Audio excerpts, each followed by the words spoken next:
شیطان کی پیدائش کی حقیقت۔ شیطان کون تھا؟ شیطان کی تخلیق کیسے ہوئی؟ جب اللہ تبارک و تعالیٰ نے اس کائنات کو تخلیق فرمایا تو اللہ تبارک و تعالیٰ نے انسانوں کو پیدا کرنے سے پہلے کون کون سی مخلوقات کو پیدا فرمایا؟ اس روئی زمین پر انسانوں سے پہلے کون کون سی مخلوقات رہا کرتی تھی؟ اور انسانوں کی ازلی دشمن شیطان کو کیسے پیدا کیا گیا؟ اس کے ماں باپ کون تھی؟ اور اس روئی زمین پر سب سے پہلے شیطانوں اور فرشتوں کے درمیان جنگ کس وجہ سے ہوئی؟ شیطان عزازیل سے ابلیس کیسے بنا؟ اور ایسے بہت سے سوالات جو شیطان یعنی ابلیس کے حوالے سے ہمارے ذہنوں میں اٹھتے ہیں، آج ان سوالات کا جواب قرآن و حدیث کی روشنی میں دیا جائے گا، اور ایسے حقائق سے آپ کو آگاہ کیا جائے گا جن کے بارے میں اکثر ہمارے بہن بھائی واقف ہی نہیں۔ اللہ تبارک و تعالیٰ قرآن پاک میں ارشاد فرماتا ہے، اے ایمان والو، اسلام میں پوری داخل ہو جاؤ اور شیطان کے راستے پر نہ چلو، بے شک وہ تمہارا کھلا دشمن ہے۔ حضرت آدم علیہ السلام کی تخلیق سے پہلے اللہ تبارک و تعالیٰ نے صرف دو مخلوقات کو پیدا کیا، ایک ناری اور دوسرا نوری یعنی فرشتوں کو کہا جاتا ہے، جن کو اللہ تبارک و تعالیٰ نے نور سے تخلیق فرمایا۔ اس نوری مخلوق کی نسل نہیں بڑھتی کیونکہ اللہ تبارک و تعالیٰ نے اس نوری مخلوق کی جوڑی نہیں پیدا کی، جس وجہ سے فرشتوں کی اولاد پیدا نہیں ہوتی، اور دوسری ناری مخلوق جن کو آگ سے پیدا کیا گیا وہ جنات ہے، جن کے بارے میں روایات میں آتا ہے کہ جنات میں سب سے پہلے سمعون جن کو پیدا کیا گیا۔ اللہ تبارک و تعالیٰ نے سمعون جن کو پیدا کر کے زمین پر بھیجا، اور اس کے لیے ایک جن لڑکی کو بھی پیدا فرما دیا۔ اس طرح اس جن نے اس لڑکی سے شادی کر لی، جس سے ان کی نسل خوب بڑھی، اور یہ جنات اتنی زیادہ ہو گئی کہ پوری روح زمین پر پھیل گئی۔ شروع میں یہ جنات فرشتوں کی طرح ہر وقت اللہ تبارک و تعالیٰ کی عبادت میں مشغول رہا کرتی تھی، اور پھر آہستہ آہستہ ان میں سے کچھ جنات نے اللہ تبارک و تعالیٰ کی نافرمانیاں کرنا شروع کر دی، اور اللہ تبارک و تعالیٰ کے حکم کو ماننے سے انکار کر دیا، جس کی وجہ سے یہ ناری مخلوق اللہ تبارک و تعالیٰ کی نافرمان مخلوق بن گئی۔ شیطان کی ماں باپ۔ شیطان میں سے ایک نامی گرامی جن کا نام چلیفہ تھا، اور اس کی بیوی کا نام تبلیس تھا۔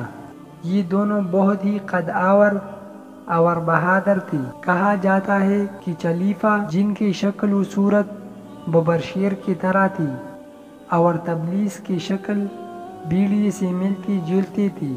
چلیفہ جنات کا سردار تھا، اس کے نام سے بڑے بڑے جنات خوف کھاتے تھے۔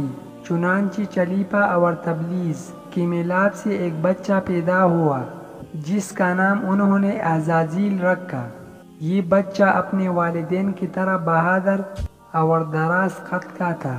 شیطان اور فرشتوں میں جنگ۔ روایات میں آتا ہے کہ حضرت آدم علیہ السلام کی تخلیق سے 50,000 سال پہلے یا اس سے بھی زائد کا عرصہ زمین پر جنوں کا عروج تھا۔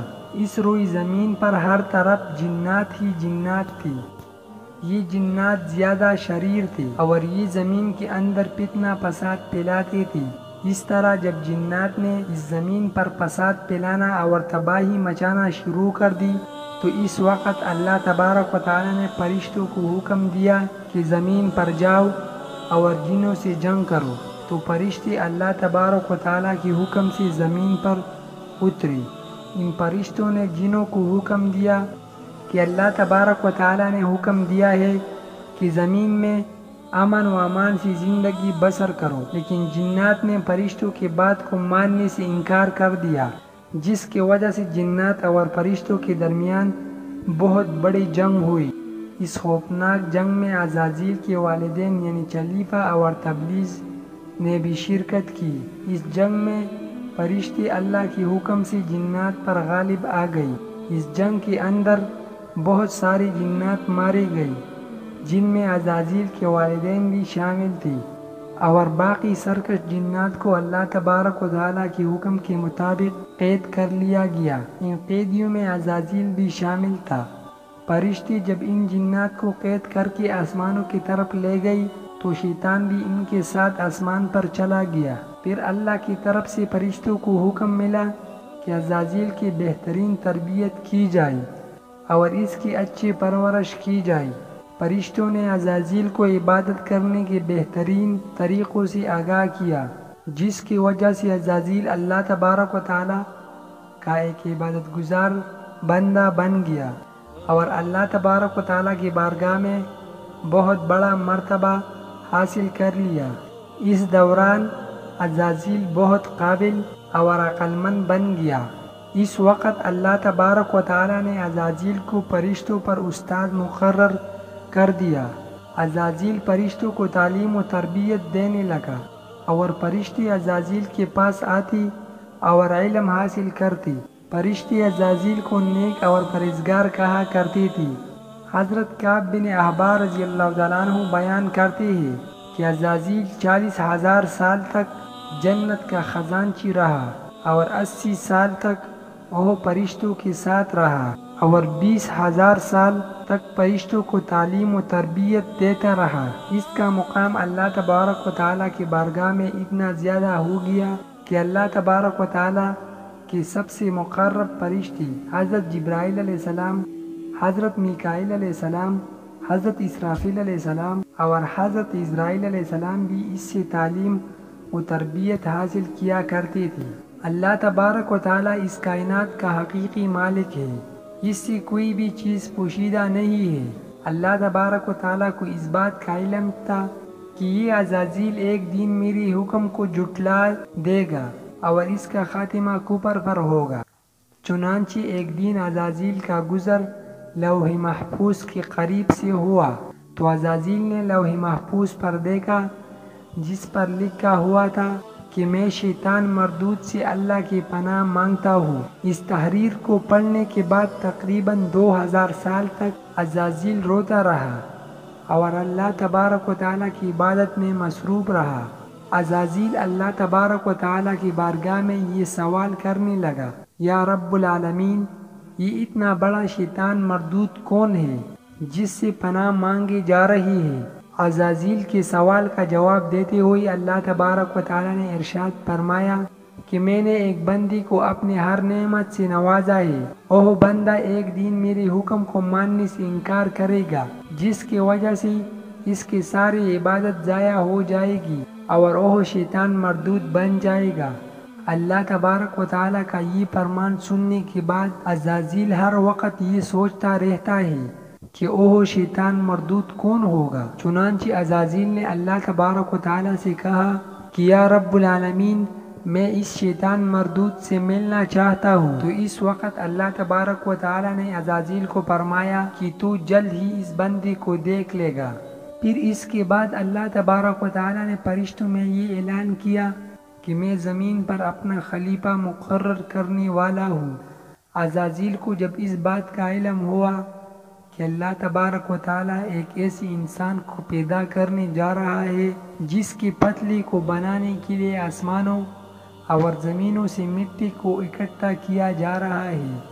تخلیق آدم علیہ السلام۔ چنانچہ جب اللہ تبارک و تعالیٰ نے حضرت آدم علیہ السلام کی پتلی کو تخلیق فرما لیا تو اس پتلی کو 40,000 سال تک اسی طرح پڑا رہنے دیا، اس میں جان نہ ڈالی گئی۔ چنانچہ جب فرشتے حضرت آدم علیہ السلام کی پتلی کے قریب سے گزرتے تو بہت حیرت زدہ ہو کر اس کو دیکھتی، اور جب عزازیل کا گزر حضرت آدم علیہ السلام کی پتلی کے قریب سے ہوتا تو یہ نفرت کی وجہ سے حضرت آدم علیہ السلام کی پتلی کو اذیت دیتا، کیونکہ عزازیل یہ سمجھتا تھا کہ اللہ تبارک و تعالیٰ کے خلیفہ بننے کے لائق صرف میں ہی ہوں۔ اسی وجہ سے وہ حضرت آدم علیہ السلام کی پتلی کو اذیت دیتا۔ جب عزازیل حضرت آدم علیہ السلام کی پتلی کو مارتا تو اندر سے مٹی کی کنکنے کی آواز آتی۔ چنانچہ جب اللہ تبارک و تعالیٰ نے حضرت آدم علیہ السلام کو تخلیق فرمایا اور اس کے اندر روح بھی داخل کر دی تو اس دن اللہ تبارک و تعالیٰ نے سب فرشتوں کو حکم دیا سب میرے پاس اکٹھے ہو جاؤ۔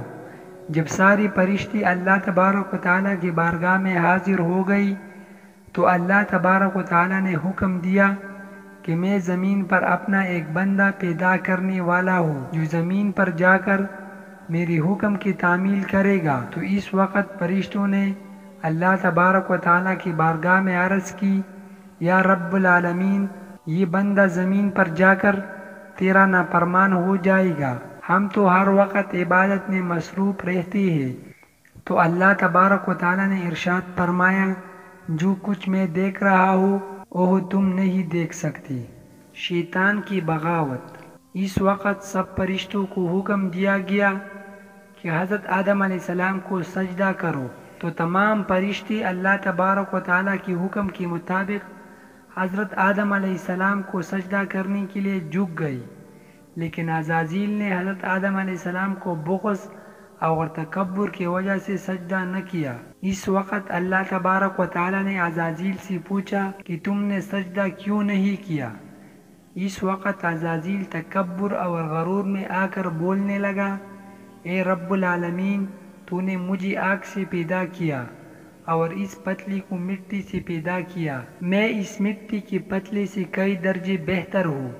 عزازیل کی یہ بات سن کر اللہ تبارک و تعالیٰ نے عزازیل کو وہاں سے نکل جانے کا حکم دیا اور فرمایا، تو شیطان مردود ہو چکا ہے، تم پر قیامت تک میرے لعنت ہوتی رہے گی۔ اس وقت عزازیل کو اس بات کا علم ہوا کہ لوح محفوظ پر جس شیطان کا ذکر تھا وہ در حقیقت میں ہی ہو۔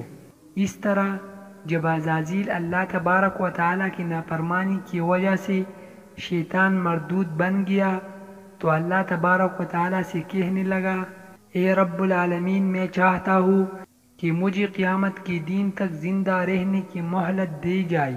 تو اللہ تبارک و تعالیٰ نے شیطان مردود کی بات مان لی اور اس کو قیامت تک کی مہلت دے دی گئی۔ اس وقت شیطان مردود اللہ تبارک و تعالیٰ کی بارگاہ میں عرض کرنے لگا، میں تیرے بندوں کو راہ سے بھٹکاؤں گا اور ہر طرح سے تیرے بندوں کو تیرے حکم کا نافرمان بناؤں گا، اور بہت ساری تیری بندی میرے شکنجے میں آ کر تیری نافرمانی کرے گی اور گناہوں کے اندر مبتلا ہو جائے گی۔ اس وقت شیطان مردود کو اللہ تبارک و تعالیٰ نے ارشاد فرمایا کہ تو میرے بندوں کو میرے راہ سے بھٹکائے گا اور میرے نافرمانیوں کے اندر مبتلا کرے گا۔